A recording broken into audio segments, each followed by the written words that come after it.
Bismillahirrahmanirrahim. Assalamualaikum warahmatullahi wabarakatuh. Bismillah walhamdulillah wa syukrulillah. Allahumma salli wa sallim ala sayyidina Muhammadin wa ala alihi wa sahbihi ajma'in. Tuan-tuan rahmati Allah semua kasih sekalian, Ramadan kita lalui sebagai satu latihan kerohanian kepada kita. Cumanya tanpa sedar semua kasih sekalian, apabila datangnya Ramadan, ramai orang sangat bergembira untuk berbuka puasa. Tapi cuba lihat, saat ketika mana kita nak bangun sahur, tak ramai yang merasa suka, bahkan bergembira waktu nak bangun sahur. Bayangkan tuan-tuan rahmati Allah semua kasih sekalian, sudahlah nyenyak-nyenyak tidur, ya, kemudian ketika mana sampai waktu sahur, dikejutkan kita untuk bangun sahur, terasalah lelahnya, terasalah penatnya. Bahkan kadang-kadang ramai daripada kalangan, ya, mereka-mereka yang berpuasa, ya, mereka gembira untuk berbuka, tapi mereka sangat tidak suka untuk bersahur. Jadi untuk kali ini saya mengajak kepada tuan-tuan rahmati Allah semua dikasih sekalian, untuk kita meningkatkan, ya, kesungguhan kita berpuasa dengan kita menunaikan tuntutan bersahur juga di sepanjang Ramadan ini, tuan-tuan. Tuan-tuan rahmati Allah semua dikasih sekalian, dalam sebuah hadis Nabi sallallahu alaihi wasallam daripada Anas radhiyallahu anhu, qala Nabi sallallahu alaihi wasallam, tasahharu fa inna fis sahur barakah. Rawahul Bukhari wa Muslim. Tuan-tuan rahmati Allah semua kasih sekalian, Rasul sallallahu alaihi wasallam menyebutkan kepada kita, ya, bersahurlah, kerana sesungguhnya pada sahur itu ada barakah. Jadi Rasul sallallahu alaihi wasallam sangat menganjurkan kepada kita untuk kita bangun bersahur. Hukum kita bersahur ni tuan-tuan adalah sunat muakkad, sunat muakkadah, sunat yang dituntut, ya, bagi kita bersahur. Dia tidak jadi wajib, tapi sunat yang dituntut kepada orang-orang yang berpuasa untuk bersahur.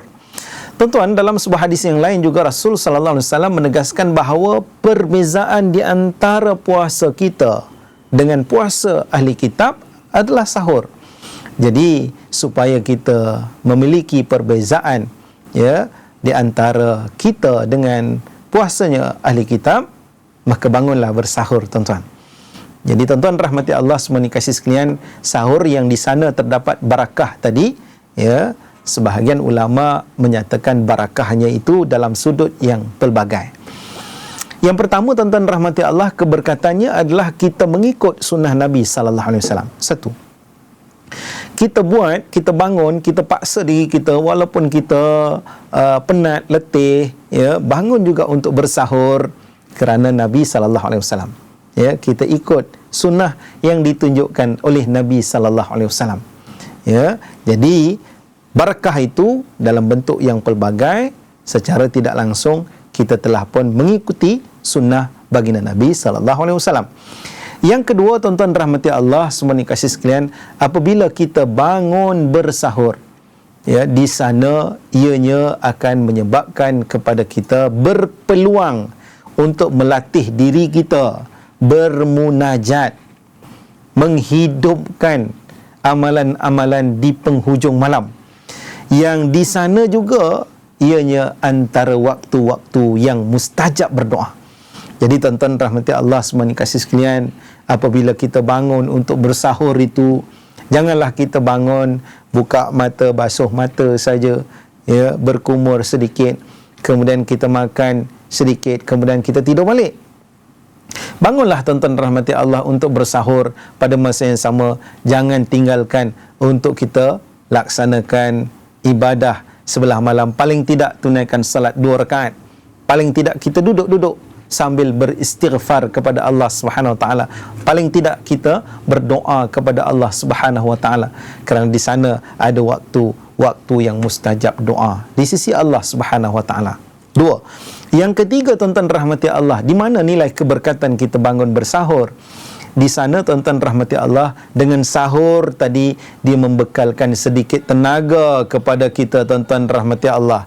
Ya, membekalkan sedikit tenaga kepada kita, yang di sana juga tuan-tuan rahmati Allah akan membantu kita menahan diri kita, ya, sepanjang kita berpuasa di siang harinya. Jadi bangunlah sahur supaya kita tidak menjadi orang yang tidak ada tenaga langsung, menjadi orang yang mungkin di sana, ya, menjadikan alasan tidak ada tenaga itu untuk menjadi orang yang tidak produktif di dalam bulan Ramadan. Itu yang ketiga. Yang keempat, tuan-tuan rahmati Allah, saya mengajak kepada tuan-tuan rahmati Allah untuk sama-sama kita bangun dan bersahur ini. Untuk apa tuan-tuan? Ya, melihat keberkatan yang ada di sana.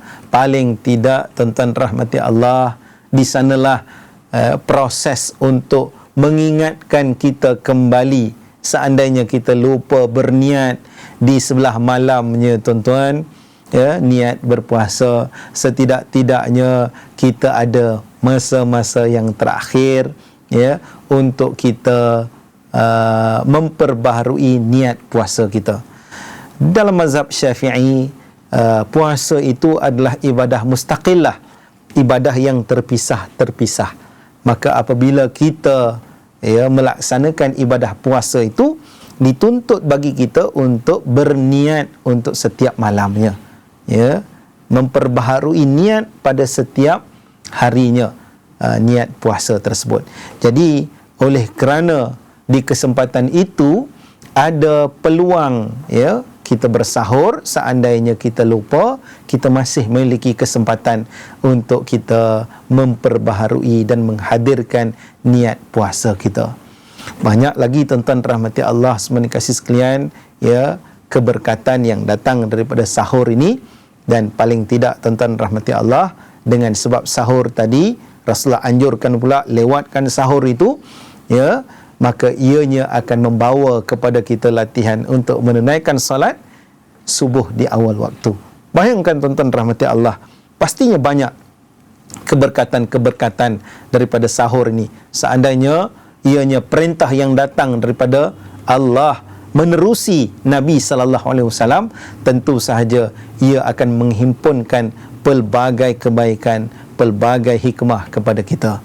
Jadi jangan kita bermalas-malasan untuk bangun sahur. Latihlah diri kita, jangan tinggalkan sahur, walaupun mungkin ada kesempatan yang sedikit untuk bersahur dengan beberapa biji kurma dan mungkin dengan segelas air. Paling tidak kita telah pun melaksanakan tuntutan untuk bersahur. Jom kita bersahur. Wabillahi wallahu alam. Assalamualaikum warahmatullahi wabarakatuh.